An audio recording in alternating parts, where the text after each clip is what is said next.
ترجمان پاک فوج نے کہا ہے کہ بھارت اجتماعی بھول کا شکار ہو کر اب ایک نئے تصادم کی خواہش میں مبتلا دکھائی دیتا ہے۔ اگر جنگ کا نیا دور شروع ہوتا ہے تو پاکستان پیچھے نہیں ہٹے گا۔ اس بار ہم بھارتی سرزمین کے دور دراز ترین حصوں کو نشانہ بنائیں گے۔ جہاں تک پاکستان کو نقشے سے مٹانے کی بات ہے، بھارت جان لے مٹانا دو طرفہ ہوگا۔ بھارت شاید اپنے تباہ شدہ لڑاکا طیاروں اور پاکستان کے دور تک مار کرنے والے ہتھیاروں کی تباہ کاریوں کو بھول گیا ہے۔ زرمین زہرا کی رپورٹ۔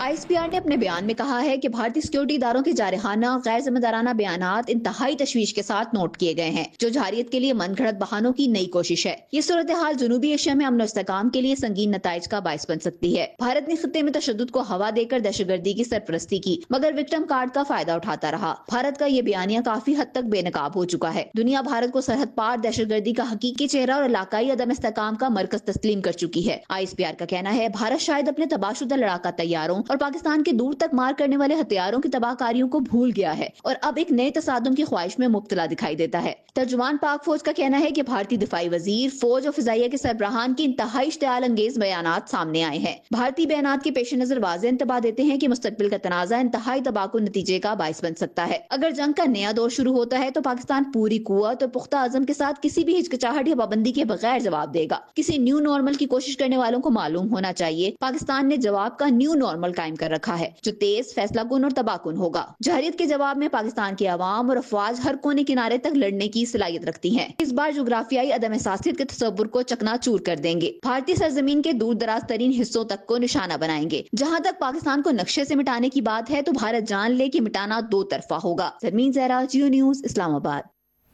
سیکیورٹی ذرائع نے واضح طور پر کہا ہے کہ پاکستان کو پتا ہے کہ بھارت کو کیسے ہینڈل کرنا ہے۔ آپریشن سندور جیسا کچھ کیا تو اس کا پہلے سے بہتر علاج کریں گے۔ اس بار سارے شکوے دور کریں گے۔ بھارتی دھمکیاں گیدڑ بھپکیوں کے سوا کچھ نہیں۔ مسلح افواج تیار ہیں۔ بھارت نے جنگی بجٹ بڑھا دیا ہے۔ یہ بھی پتا ہے کہ بھارت کون سا اسلحہ خرید رہا ہے، مگر ہمیں کوئی تشویش نہیں ہے۔ راجناتھ سنگھ قابل اعتبار نہیں ہے، اس کی کسی بات پر یقین نہیں کیا جانا چاہیے۔ ملکی سیاسی معاملات پر سیکیورٹی ذرائع نے کہا کہ فوج کا نہ کسی سیاسی جماعت سے کوئی رابطہ تھا، نہ ہے اور نہ کرنا چاہتی ہے۔ مذاکرات سیاسی جماعتوں سے ہوتے ہیں، وہیں ہونے چاہیے۔ 9 مئی کے کیسز کا فیصلہ عدالتوں نے کرنا ہے۔ ریاست کسی دہشت گرد سے مذاکرات نہیں کرے گی۔ آزاد کشمیر کی صورتحال کے حل کا کریڈٹ سیاسی قیادت کو جاتا ہے۔ فلسطین اور کشمیر پر موقف اٹل ہے۔ اسرائیل کو غزہ میں ظلم اور فلسطینیوں کی نسل کشی روکنا ہوگی۔ پاک سعودی عرب دفاعی معاہدہ معاشی اور اسٹریٹجک ہے۔ پسنی بندرگاہ اور دیگر منصوبے سامنے ہیں۔ عالمی کمپنیاں پاکستانی دھاتوں اور معدنیات میں دلچسپی لے رہی ہیں۔ پاکستان اپنا فائدہ دیکھے گا۔ ریٹائرڈ جنرل فیض حمید کے بارے میں سیکیورٹی ذرائع نے کہا کہ ان کے خلاف فیلڈ جنرل کورٹ مارشل کی کارروائی قانونی تقاضوں کے تحت ہو رہی ہے۔ یہ لمبا پروسیس ہے۔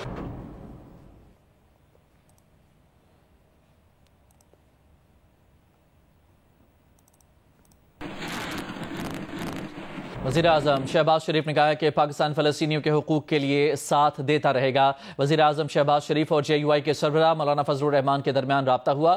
دونوں رہنماؤں نے مشرق وسطی اور غزہ کی صورتحال پر گفتگو کی۔ غزہ میں مستقل امن اور پاکستان کے امن کی کوششوں میں اہم کردار پر تبادلہ خیال کیا گیا۔ وزیر اعظم ہاؤس کے اعلامیے کے مطابق دونوں رہنماؤں نے غزہ میں جنگ بندی پر حماس کے بیان کو خطے میں امن کی راہ ہموار کرنے کا موقع قرار دیا۔ وزیر اعظم نے کہا کہ جنگ بندی سے فلسطینی ریاست کے قیام کا دیرینہ خواب پایہ تکمیل کو پہنچے گا۔ دونوں رہنماؤں کا پاکستان اور سعودی عرب کے درمیان دفاعی معاہدے پر بھی تبادلہ خیال۔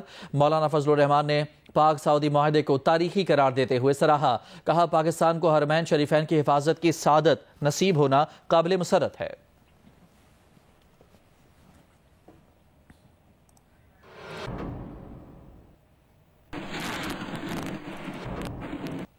امریکی صدر ڈونلڈ ٹرمپ نے ایک بار پھر فلسطینی مزاحمتی تنظیم حماس کو وارننگ دے دی۔ کہا حماس تیزی دکھائے ورنہ تمام شرائط ختم ہو جائیں گی۔ حماس کی طرف سے نہ تاخیر برداشت کریں گے، نہ غزہ کا دوبارہ خطرہ بننا قبول کریں گے۔ سب کے ساتھ انصاف کیا جائے گا۔ امریکی صدر نے اسرائیلی بمباری کی عارضی بندش کا دعویٰ بھی کیا۔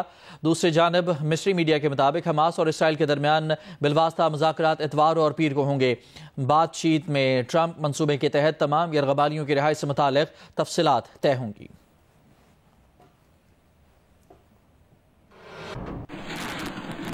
ایک بار پھر بات کریں گے مودی سرکار کے کھوکھلے دعووں کی۔ بھارتی پروپیگنڈے کے غبارے سے بھارتی صحافی اور اپوزیشن رہنما پہلے ہی ہوا نکال چکے ہیں۔ خود بھارتی فوجی اور دفاعی اتاشی مان چکے ہیں کہ پاک فضائیہ نے بھارتی جنگی طیاروں کو گرایا۔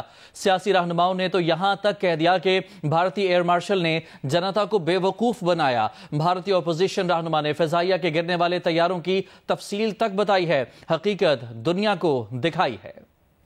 آزاد کشمیر میں عوامی ایکشن کمیٹی نے حکومت کے ساتھ مذاکرات کامیاب ہونے کے بعد 6 روز سے جاری شٹر ڈاؤن اور پہیہ جام ہڑتال ختم کر دی ہے۔ آزاد کشمیر میں معاملات زندگی بحال ہو گئے ہیں۔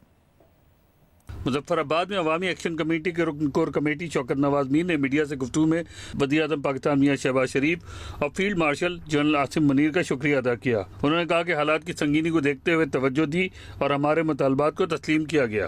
عوامی ایکشن کمیٹی کے مطالبات پر بتدریج عمل درآمد ہوگا۔ آئینی معاملات کے حل کے لیے ایک کمیٹی قائم کی جائے گی جس میں پاکستان حکومت کے وزراء بھی شامل ہوں گے۔ 29 ستمبر کو ہم نے جو اعلان کیا ہوا تھا ہم اس کامیاب ہو گئے۔ اس کے اندر مکمل ریاست، نہ کسی سے زبردستی شٹر بند کرایا، نہ کسی سے زبردستی ہم نے دکان گاڑی پہیہ جو ہے وہ رکوایا۔ تمام لوگوں نے والنٹیئرلی شٹر بھی ڈاؤن کر دیا، گاڑیاں بھی کھڑی کر دی، جس کی تمام فوٹیج آپ لوگوں نے برباد خود بنا کے دیکھ لی۔ عوامی ایکشن کمیٹی کی ہڑتال ختم کرنے کے اعلان کے بعد آزاد کشمیر میں سڑکوں پر گاڑیاں چلنا شروع ہو گئیں۔ انٹرنیٹ اور موبائل سروس بحال کر دی گئی۔ پبلک ٹرانسپورٹ بھی چلنا شروع ہو گئی، جبکہ کاروبار زندگی معمول کی طرف لوٹنا شروع ہو گئی۔ وزیر اعلیٰ پنجاب مریم نواز نے کہا ہے کہ پاکستان نے آپریشن بنیاد مرصوص میں تاریخی کامیابی حاصل کی۔ پاکستان جغرافیائی لحاظ سے خطے کا اہم ملک ہے۔ پاکستان کو اندرونی اور بیرونی چیلنجز کا سامنا ہے۔ تفصیلات اس رپورٹ میں جانیے۔ وزیر اعلیٰ پنجاب مریم نواز کا قومی سیکیورٹی اور جنگی کورس کے شرکاء سے خطاب۔ کہا پاکستان کی مسلح افواج کی پیشہ ورانہ مہارت پر فخر ہے۔ فیلڈ مارشل عاصم منیر کی بہترین حکمت عملی کی بدولت جنگ میں عظیم کامیابی ملی۔ ملک کو درپیش چیلنجز سے ہی مل کر نپٹا جا سکتا ہے۔ Pakistan armed forces and also the forces from the friendly countries on the historic victory of Banyan al-Marsus. Pakistan is a proud country today because of that. And I would like to commend and laud the exceptional leadership of Field Marshal Asim Munir in the wartime. Pakistan is really proud of all of you. وزیر اعلیٰ کا کہنا تھا کہ good governance, درست پالیسیاں اور سخت محنت ہماری اولین ترجیح ہونی چاہیے۔ عوام کی بے لوث اور بلا تفریق خدمت میرا مشن ہے۔ صوبائی حکومت کی تمام مشینری سیلاب متاثرین کی بحالی کے دن رات کام کر رہی ہے۔ متاثرہ علاقوں میں پنجاب کی کابینہ انتظامیہ نے ایک ٹیم بن کر کام کیا۔ Good governance, proactive governance, hard work, good policy making. It enables conflict free within. My vision is to use good governance as a vehicle, as a tool. Maryam Nawaz نے کہا کہ پنجاب کے عوام کو سہولیات کی فراہمی کے لیے مختلف پروگرام شروع کیے ہیں۔ صوبے میں اسموک کے خاتمے کے لیے ٹھوس اقدامات کیے جا رہے ہیں۔ پشاور سیف سٹی پروجیکٹ برسوں سے تاخیر کا شکار رہا، لیکن اب بالآخر اس پر کام شروع ہو گیا ہے، جس کے تحت مختلف علاقوں میں کیمرے نصب کیے جا رہے ہیں، جس کے باعث جرائم پیشہ افراد اور مسروقہ گاڑیوں کو ٹریس کرنے میں آسانی ہوگی۔ عروبہ ابراہیم کی رپورٹ دیکھیے۔ 16 سال تک کاغذوں تک محدود رہنے والے پشاور سیف سٹی منصوبے پر بالآخر کام شروع ہو گیا ہے۔ منصوبے کے تحت اندرونی شہر، صدر اور یونیورسٹی روڈ سمیت مختلف مقامات پر 700 سے زیادہ ہائی ریزولوشن کیمروں کی تنصیب کا عمل جاری ہے۔ کیمرے کنٹرول روم سے منسلک ہوں گے۔ منصوبے پر لاگت کا تخمینہ 2 ارب روپے لگایا گیا ہے۔ ہم انتظامیہ سے اپیل کرتے ہیں کہ اس کو سابقہ منصوبے کی طرح ہوا میں نہ لٹکائے۔ پولیس کے لیے، سرکار کے لیے جو ہے نا، ان کے لیے آسانی ہو جائے گی، بندہ پکڑنے کے لیے آسانی ان کے لیے ہو جائے گی۔ جدید کیمرے خودکار نظام کے تحت چہروں کی شناخت کریں گے۔ اگر کوئی شخص پولیس کو مطلوب ہوا تو اس کا چند ہی لمحوں میں پتہ چل جائے گا۔ منصوبے سے گاڑیوں کی نمبر پلیٹس کی جانچ بھی ہوگی۔ چوری یا مشکوک ہونے کی صورت میں گاڑی کی نشاندہی ہو جائے گی۔ سیف سٹی منصوبہ دہشت گردی سمیت دیگر کیسز کو ٹریس کرنے میں بھی مددگار ثابت ہوگا، جبکہ شواہد اور فوری ریکارڈ تک رسائی سے تفتیشی عمل تیز ہوگا۔ ڈیٹا ہے وہ اپنے طور پہ کرائم ہاٹ سپاٹس کے بارے میں بتائے گا، کرائم انالیٹکس کو دیکھے گا اور پریڈکٹیو پولیسنگ کی جائے گی کہ پریڈکٹ کیا جا سکے گا کہ کس جگہ پہ کرائم متوقع ہے، کس جگہ پہ کرائم زیادہ ہوتا ہے۔ منصوبے کے تحت شہریوں بالخصوص خواتین کی مدد کے لیے اہم مقامات پر پینک بٹن نصب کیے جائیں گے جنہیں دبانے سے فوری پولیس رسپانس ممکن ہوگا، جبکہ سگنل توڑنے والی گاڑیوں کے لیے ریڈ لائٹ وائلیشن سسٹم نصب ہوگا جو خودکار جرمانہ جاری کرے گا۔ سیف سٹی پروجیکٹ ملک کا پہلا منصوبہ ہوگا جس میں ڈرونز، اینٹی ڈرون گنز اور اینٹی ڈرون سسٹم نصب کیا جائے گا، جس کے ذریعے ہونے والے کسی بھی ممکنہ تقریبی کارروائی کو مؤثر طریقے سے روکا جا سکے گا۔ کیمرہ مین رضوان شیخ اور صدیق بنگش کے ساتھ اروپا ابراہیم، جیو نیوز، پشاور۔ ایک بار پھر ذکر کریں گے غزہ پر اسرائیلی حملوں کا۔ صبح سے اب تک مزید 50 سے زائد فلسطینی شہید کیے جا چکے ہیں۔ اسرائیلی فوج نے فلسطینیوں کو غزہ شہر واپس آنے سے خبردار کر دیا ہے، کہا کہ غزہ شہر اب بھی خطرناک جنگی علاقہ ہے، فلسطینی اپنی حفاظت کے لیے جنوب کی طرف چلے جائیں۔ دوسری طرف اسرائیلی وزیر اعظم نیتن یاہو نے ایک بار پھر کہا ہے کہ حماس کو غیر مسلح کیا جائے گا، چاہے سفارتی حل ہو یا اسرائیلی فوجی طاقت، حماس غیر مسلح ہوگی۔ امریکہ کو بتا دیا ہے حماس کو غیر مسلح کرنا ہے اور ہمیں یہ کام کرنا ہے۔ نیتن یاہو نے کہا کہ اسرائیلی وفد کو قاہرہ جانے کی ہدایت کر دی گئی ہے۔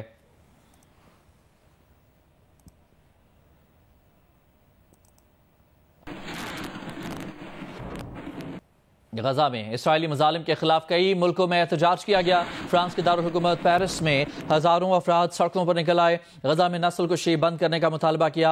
اسپین کے شہر بارسلونا میں بھی ہزاروں افراد نے مارچ کیا، اسرائیل کے خلاف اور فلسطین کی آزادی کے حق میں نعرے لگائے۔ اٹلی کے دارالحکومت روم میں چوتھے روز بھی غزہ کے لیے احتجاج کیا گیا۔ اطالوی حکومت سے فلسطینیوں کی نسل کشی رکوانے کا مطالبہ کیا گیا۔ تھائی لینڈ میں فلسطینیوں سے اظہار یکجہتی کے لیے بینکاک میں اسرائیلی سفارت خانے کے سامنے احتجاج کیا گیا۔ فلسطینیوں سے اظہار یکجہتی کے لیے برطانیہ کے دارالحکومت لندن میں بھی ریلی نکالی گئی۔ فلسطینیوں کا قتل عام روکنے کا مطالبہ کیا گیا۔ پولیس نے 175 سے زائد مظاہرین کو حراست میں لے لیا۔ میکسیکو میں طالب علموں نے اسرائیلی سفارت خانے کے سامنے خاموش احتجاج کیا۔ بھارتی ریاست تامل ناڈو میں غزہ مظالم کے خلاف مظاہرہ کیا گیا۔ یمن، بنگلہ دیش اور یونان میں بھی غزہ کی حمایت میں مظاہرے کیے گئے۔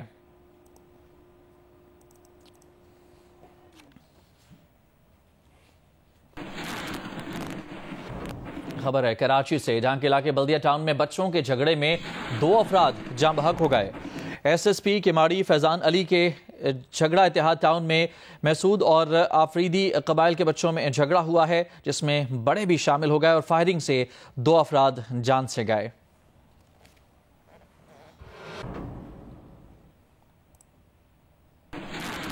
وزیر دفاع خواجہ آصف نے کہا ہے کہ پاکستان اللہ کے نام پر بنی ریاست ہے، ہمارے محافظ اللہ کے سپاہی ہیں۔ اس دفعہ بھارت انشاءاللہ اپنے طیاروں کے ملبے میں دفن ہو جائے گا۔ بیان میں خواجہ آصف نے کہا کہ بھارتی فوج اور سیاسی قیادت کے بیانات اپنی خاک میں ملی ساکھ کو بحال کرنے کی ناکام کوشش ہیں۔ اسکور انشاءاللہ پہلے سے کہیں بہتر ہوگا۔ انہوں نے کہا کہ اتنی فیصلہ کن شکست کے بعد جس کا اسکور 6-0 رہا ہو، اگر دوبارہ کوشش کی تو اس کو اسکور انشاءاللہ پہلے سے کہیں بہتر ملے گا۔ جس طرح بھارت میں عوامی رائے تاریخ کی بدترین شکست کے بعد حکومت کے خلاف ہوئی اور مودی اور اس کا ٹولہ جس طرح اپنی ساکھ کھو بیٹھا، اس کا دباؤ بھارتی لیڈرشپ کے بیانات سے ظاہر ہو رہا ہے۔ وزیر دفاع خواجہ آصف کا یہ بیان سامنے آیا جس میں انہوں نے کہا کہ پاکستان اللہ کے نام پر بنی ہوئی ریاست ہے، ہمارے محافظ اللہ کے سپاہی ہیں۔ اس دفعہ بھارت انشاءاللہ اپنے طیاروں کے ملبے میں دفن ہو جائے گا۔ ایک بیان میں خواجہ آصف نے کہا کہ بھارتی فوج اور سیاسی قیادت کے بیانات اپنی خاک میں ملی ہوئی ساکھ کو بحال کرنے کی ناکام کوشش ہیں۔ اتنی فیصلہ کن شکست کے بعد جس کا اسکور 6-0 رہا ہو، اگر دوبارہ کوشش کی تو اسکور انشاءاللہ پہلے سے کہیں بہتر ہوگا۔